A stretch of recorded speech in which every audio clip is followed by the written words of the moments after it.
Mukunda jewellers లో gratitude sale flat 50% of on value added offer అన్ని branches కి వర్తిస్తుంది.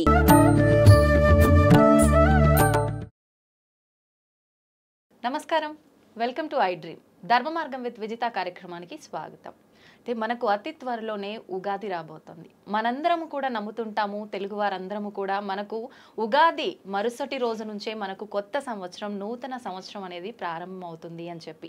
అయితే గత సంవత్సరము క్రోధినామ సంవత్సరము అని చెప్పి మనం విన్నాము, మాట్లాడుకున్నాము. దానికి సంబంధించిన ఇబ్బందులు ఎలా ఉండబోతున్నాయి అనే విషయాలు ఆ పేరులోనే ఉంది అని చెప్పి మనం చాలా భయపడ్డాము. అలాంటివన్నీ కూడా చవి చూడడం అనేది జరిగింది. అయితే ఇప్పుడు రాబోతున్న ఉగాదికి మనకు రాబోతున్న తెలుగు నూతన సంవత్సరము శ్రీ విశ్వవసునామ సంవత్సరము. మరి ఈ సంవత్సరం ఎలా ఉండబోతోంది? మనం క్రోధి అని విన్నప్పుడు క్రోధి అనగానే కోపము అని చెప్పి పేరులో కొంతవరకు మనం అర్థం చేసుకోగలిగాము. అది వాస్తవమా అని, అవాస్తవమా అని. కానీ విశ్వవసునామ సంవత్సరము అంటే మనకు అంత చిక్కని విధంగా అయితే ఉంది. అసలు ఏంటి విశ్వవసునామ సంవత్సరం ఎలా ఉండబోతోంది? మనకు గత సంవత్సరంతో పోలిస్తే ఈ సంవత్సరం ఎటువంటి ఇబ్బందులు ఉండబోతున్నాయి, ఎటువంటి మంచి ఫలితాలు ఉండబోతున్నాయి? మామూలుగా ఉగాది అనగానే పంచాంగ శ్రవణం, నిజంగా ఉగాది అనగానే షడ్రుచుల కలయిక, నవనాయకుల ఫలితాలు, ఇలాంటివన్నీ కూడా మన మైండ్లో కదలాడుతూనే ఉంటాయి, మెదలాడుతూనే ఉంటాయి. వీటన్నిటి గురించి క్లుప్తంగా తెలుసుకునేదాకా మనందరికీ కూడా అసలు నిద్రే పట్టదని చెప్పాలి. అయితే వీటన్నిటి గురించి తెలియజేయాలి అనంటే వాటన్నిటిపైన మంచి అవగాహన ఉన్న వ్యక్తి అయితే బాగుంటుంది అనిపించింది. అందుకే ఇప్పుడు నేను ఒక మంచి వ్యక్తిని మీ ముందుకు తీసుకురాబోతున్నాను ఈ విషయాల గురించి చర్చించడానికి. ప్రస్తుతం నాతో పాటు ఉన్నారు ప్రముఖ ఆధ్యాత్మికవేత్త, పంచాంగకర్త.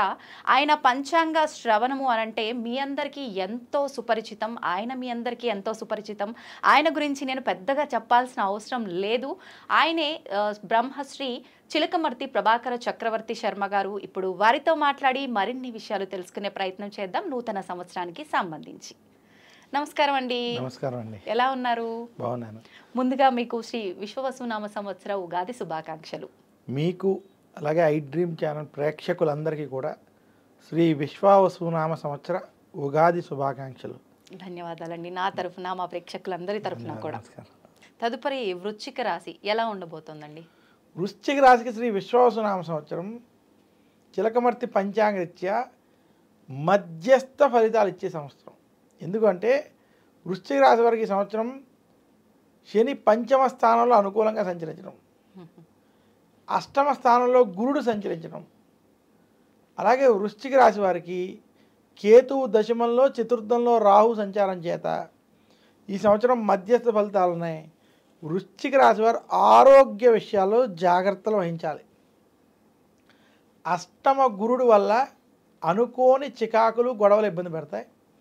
అష్టమ స్థానం ఆయు స్థానంలో గురుని ప్రభావం వల్ల కుటుంబంలో కావచ్చు, మీ యొక్క సొంత విషయంలో కావచ్చు, ఆరోగ్య విషయాల్లో కొంచెం జాగ్రత్తలు తీసుకోవాలి. అనుకోని ఆరోగ్య సమస్యలు వంటివి ఇబ్బంది పెడతాయి. ఇంకా వృశ్చిక రాశి ఉద్యోగస్తులకు ఉద్యోగంలో అనుకూలత ఉన్నప్పటికీ, శుభ ఫలితాలు పొందేటువంటి స్థితి ఉన్నప్పటికీ రాజకీయ ఒత్తిళ్లు మాత్రం అధికంగా ఉంటాయి. గొడవలకి, ఆవేశపూరిత నిర్ణయాలకి దూరంగా ఉండాలి. ఇంకా వృశ్చిక రాశి వ్యాపారస్తులకి ఈ సంవత్సరం మధ్యస్థం నుండి అనుకూల ఫలితాలు ఉన్నాయి. వ్యాపారస్తులకు మాత్రం కొంచెం కలిసి వస్తుంది ఈ సంవత్సరం.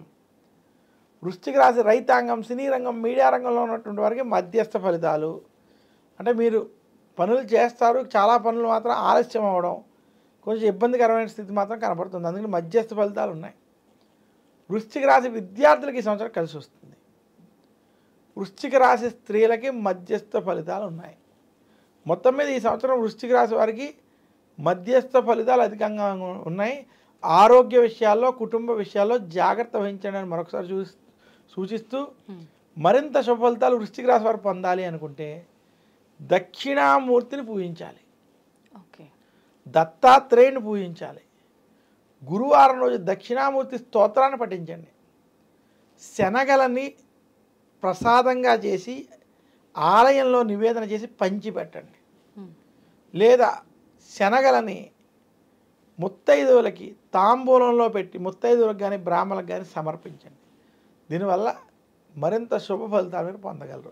ఆఖరణ అసలు ద్వాదశ రాశుల్లో ప్రత్యేకించి కొన్ని రాశులు బాగున్నాయి, కొన్ని రాశుల పైన ఈ ప్రభావం ఉంది అని చెప్పుకోవాలంటే ఎటువంటి రాశులు? మనకి శ్రీ విశ్వవసునామ సంవత్సరంలో ఈ 12 రాశుల్లో అద్భుతంగా ఉన్నటువంటి ఏమైనా రాశులు అంటే ఈ సంవత్సరం వృషభ రాశి, తులారాశి, కన్యా రాశి, ఈ 3 రాశులకి ఈ సంవత్సరం అద్భుతంగా ఉంది, కలిసి వస్తుంది. ఓకే. మధ్యస్థంగాను కొంచెం కలిసి వచ్చేటువంటి రాశుల్లో కూడా మనం చూసుకున్నట్లయితే ఈ సంవత్సరం మనకి మిథున రాశి, వృశ్చిక రాశి, ధను రాశి మరియు మీన రాశి, 4 రాశులు కూడా మధ్యస్థం నుండి అనుకూల ఫలితాలు ఉన్నాయి. ఓకే. మిగిలిన రాశులకి కొంచెం చెడు ఫలితాలు, జాగ్రత్తలు తీసుకోవాల్సినటువంటి ఫలితాలు ఉన్నాయి. ముఖ్యంగా మేషరాశి వారు, అలాగే మనకి కర్కాటక సింహరాశి వారు జాగ్రత్తలు కొంచెం ఎక్కువ తీసుకోవాలి. మకర రాశి వారు కూడా కొంచెం మధ్యస్థంగా ఉంది, వారు కూడా జాగ్రత్తలు తీసుకోవడం వల్ల ఓకే కలిసి వస్తుందని సూచిస్తున్నాను. సంతోషం అండి. అయితే ఒక చిన్న సందేహం, మామూలుగా రాశి ఫలాలు విన్నప్పుడు చాలామంది స్టార్టింగ్లో మనం మాట్లాడుకున్నట్టుగా కూడా పేరును బట్టి చూసుకునే వాళ్ళే ఎక్కువగా ఉంటారు. అయితే పేరును బట్టి చూసుకున్న వాళ్ళకి ఇది 100% మాత్రం వర్తించదు, అది వాళ్ళ వ్యక్తిగతాన్ని బట్టి ఉంటుందంటారు కదా, దీన్ని ఎవరు ఎంతవరకు తీసుకోవచ్చు అంటారు? చూడండి, ముఖ్యంగా ప్రతి వ్యక్తికి తన జాతక చక్రం చాలా ముఖ్యమైనది. అంటే జాతక చక్రం అంటే అతను పుట్టిన డేట్ ఆఫ్ బర్త్, టైము, ఈ రెండిటితో ఏ నక్షత్రం ఏ రాశి వచ్చిందో అది చాలా ముఖ్యం. కొన్ని సందర్భాలు ఎవరి దగ్గరైనా నేను పుట్టిన సమయం లేకపోతే కనీసం డేట్ ఆఫ్ బర్త్తో ఆ రాశిని తీసేటువంటి ప్రయత్నం 100కు ఒక 80% అన్న విషయాల్లో చెయ్యొచ్చు. ఒక 20% అది కూడా చేయలేం, పాదాల భేదాలు రావచ్చు ఏదైనా. అందువల్ల మీ డేట్ ఆఫ్ బర్త్ టైం, కనీసం డేట్ ఆఫ్ బర్త్తో ఏ నక్షత్రం ఉన్నదో, ఏ రాశి ఉన్నదో అలా రాశి వాళ్ళు మాత్రమే ఈ రాశి ఫలితాలు వర్తిస్తాయి. ఓకే. ఆ డేట్ ఆఫ్ బర్త్ టైం ప్రకారం మీరు పేరు పెట్టుకుంటే, మీ పెద్దల పేరు పెట్టగలిగితే ఆ పేరు ప్రకారం ఉన్నటువంటిది అప్పుడు వర్తిస్తుంది. కానీ అలా ఈ రోజుల్లో 100% మందికి లేదు. అందువల్ల ఇది మనం ఎక్కువ ప్రాధాన్యత ఇవ్వకుండా మీ డేట్ ఆఫ్ బర్త్ టైంని బట్టి ఏ రాశి ఉందో ఆ రాశి ఫలితాలు, ఈ గోచార ఫలితాలు మనం చూసుకోవాలి. అవి ఖచ్చితంగా వాళ్ళకి తెలుస్తాయి, వర్తిస్తాయి. సంతోషం అండి. నిజంగా చాలా డీటెయిల్గా, క్లుప్తంగా రాశి ఫలాల గురించి అయితేనే కానివ్వండి, నవనాయకుల ఫలితాలు అయితేనే కానివ్వండి, చాలా మందిలో ఆల్రెడీ స్టార్ట్ చేసేసారు సోషల్ మీడియాలో దీనికి సంబంధించిన విషయాలు చెప్పడం అనేది. ప్రజల్లో చాలా భయాలు కూడా మొదలయ్యాయి. ఇందాక మీరు చెప్పినట్టుగా షష్టగ్రహ కూటమి, పంచగ్రహ కూటమి, వీటి వల్ల చాలా ప్రమాదాలు రాబోతున్నాయని, కరోనా కన్నా మించిన మహమ్మారి రాబోతోందని, ఇలాంటి మాటలు వినటం వల్ల భయభ్రాంతులకు గురవుతున్నారు ప్రజలంతా కూడా. నిజంగా వాటి నుంచి మీ మాటలు చాలా ఉపశమనం కలిగించేలా ఉన్నాయి. సంతోషం అండి, చాలా మంచి విషయాలు తెలియజేశారు. ధన్యవాదాలు.